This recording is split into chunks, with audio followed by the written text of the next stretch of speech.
for 5 Thanks, minutes. thanks, Les Carroll.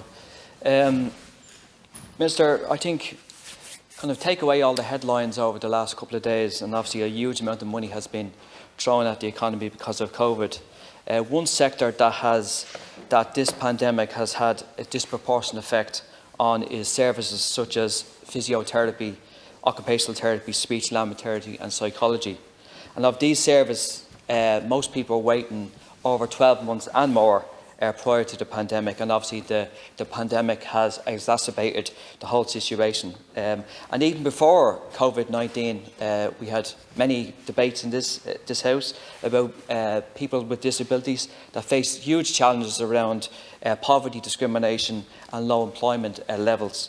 And historically, the state has always underfunded disability services and so forth. So, and the evidence of that is over the last number of weeks, St John of God's, a voluntary organisation that I used to work for, has now, in the next 12 months, going to be ceasing their activities around disability service, and that's extremely worrying in relation to that sector.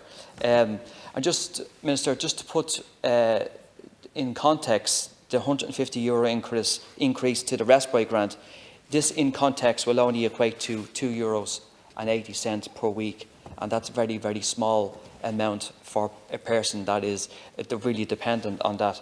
And the €100 million announced for the disability-related COVID costs is welcome. There's no doubt about that. But this is only keeping existing services up and running, and they're under serious pressure.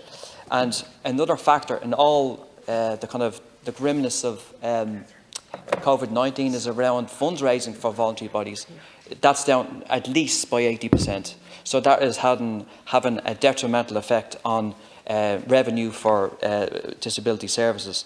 And this will be the second year running where there is no increase in the disability allowance. So this all points to funding and resources to the disability sector.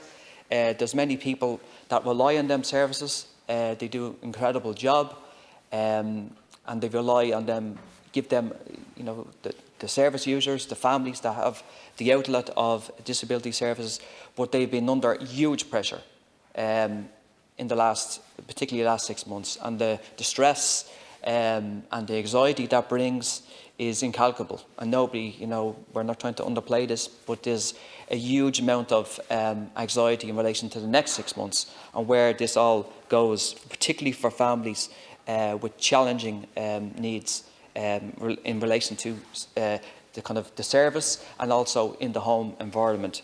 And I think if there's one thing that as we need to do is the people that rely on services like this, they need to be funded, voluntary or not voluntary, and that needs to be done with looking at giving more resources to disability service over the coming 6 months and the next 5 years, and that's really important for everybody that uses the service in the state.